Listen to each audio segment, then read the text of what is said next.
Chers amis cinéphiles, bienvenue à notre rendez-vous cinéma. Aujourd'hui, je vous propose de découvrir un film passionnant sur l'univers de la poétesse, librettiste, dramaturge, essayiste, romancière et traductrice autrichienne Ingeborg Bachmann. Le film retrace 6 ans de sa vie, les 4 ans qu'elle passa en couple avec l'écrivain suisse Max Frisch et les 2 années qui suivirent leur séparation.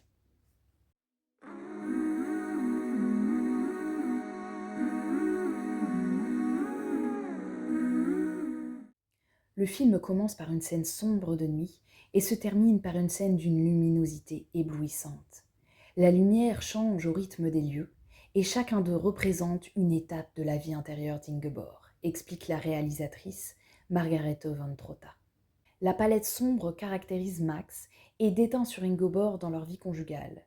A contrario, Ingeborg arbore des couleurs vives, telles que le jaune, le vert, le rose framboise. D'ailleurs, le choix de cette couleur adresse un clin d'œil ingénieux à l'œuvre d'Ingeborg, car son roman intitulé Malina signifie framboise en slovène. Et il relate la terreur d'une héroïne aveuglément amoureuse, en proie à un monde ordonné par les hommes. Qu'Ingeborg porte cette couleur le jour de sa rencontre avec Max laisse donc présager de l'avenir du couple.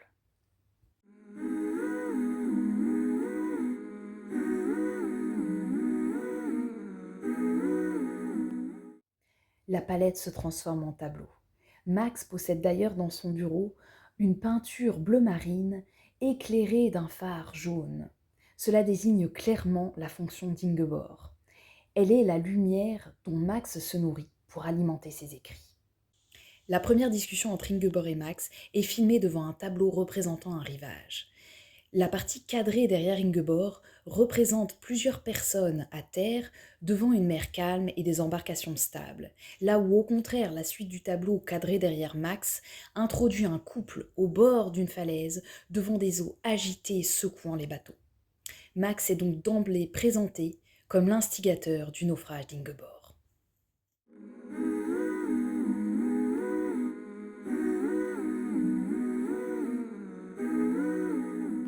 Mais malgré leurs divergences, Ingeborg se laisse porter par son romantisme. Et cet aveuglement l'empêche de déceler les véritables intentions de Max. Lorsqu'il déclare avoir besoin d'elle pour travailler, ça la flatte, parce qu'elle n'a pas encore compris qu'il voyait en elle un objet d'étude pour son prochain roman. Pourtant, lors de leur première rencontre, Max explique bien à Ingeborg que dans ses romans, les femmes s'autodétruisent et ont besoin d'un homme pour les sauver. Mais le dicton évocateur qu'il choisit de citer prédit bien l'évolution de leur relation. Ce ne sont pas toujours les meurtriers, mais parfois les victimes qui sont coupables. Donc implicitement, Ingeborg a bien accepté de jouer à la princesse et au preux-chevalier.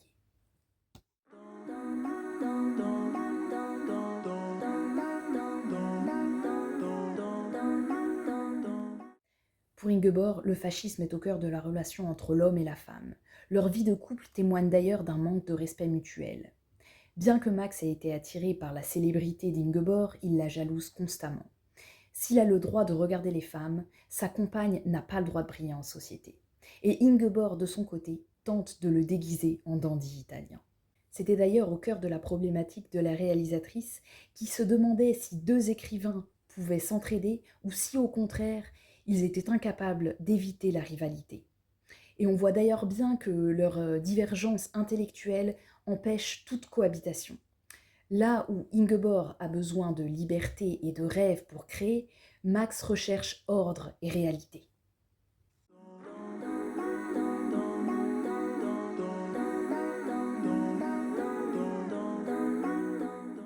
En tant que librettiste, Ingeborg travaille à Rome avec le compositeur allemand Hans Werner Henze sur le livret du Prince de Hambourg.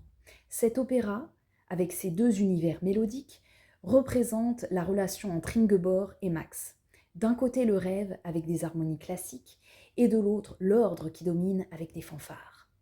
En fait, avec sa machine à écrire, Max tue littéralement l'imagination et la musicalité d'Ingeborg. Le montage sonore insiste clairement sur cette idée puisque au silence du désert où elle demande à se faire momifier succèdent les martèlements de Max en train de travailler. Au bruit des cachets qu'ingurgite Ingeborg se mêlent les incessants coups de téléphone de Max. Le montage son indique donc clairement que l'incapacité d'écrire et la dépression d'Ingeborg viennent de l'oppression exercée par Max.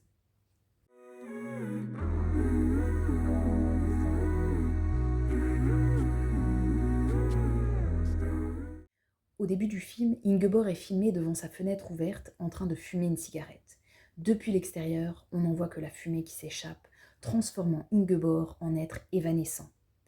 Un jeu sur les focales accentue d'ailleurs cette idée, puisqu'en présence de Max, Ingeborg est souvent floutée. Alors qu'au contraire, en présence d'Adolf Hoppel, son compagnon du désert, l'image d'Ingeborg demeure nette. Là où Max était jaloux et imposait ses idées, Adolphe se montre au contraire à l'écoute des besoins d'Ingeborg. Il connaît ses poèmes et peut les citer, là où Max ne faisait que la spolier. Un soir, en guise de briquet, Adolphe tend à Ingeborg une bougie, incendiant involontairement sa robe. Donc, on a Max qui s'emparait de la lumière d'Ingeborg, là où Adolphe en transmet tant qu'il l'embrase littéralement.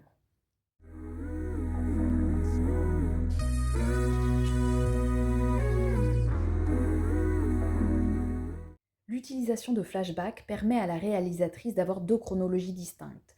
L'une dans le désert qui commence par la dépression et aboutit dans la liberté, et l'autre avec Max qui commence dans l'euphorie et s'achève tristement.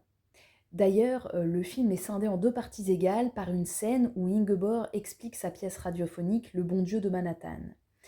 Elle parle des limites de l'amour et de l'envie de dépasser ses extrêmes. De part et d'autre de cette scène centrale, les plans se répondent par miroirs déformants. Les promesses de bonheur se transforment en lamentations. Les coups de téléphone se taisent au profit des violons. À l'ouverture du film sur le cauchemar d'Ingeborg, où elle reculait jusqu'à disparaître, succède la clôture où, aussi vaporeuse qu'un mirage, elle approche son visage, dévoilant un regard ardent. Ainsi Ingeborg passe de l'évanescence à l'incandescence, et de ses vers devient l'incarnation fidèle. Toute personne qui tombe a des ailes.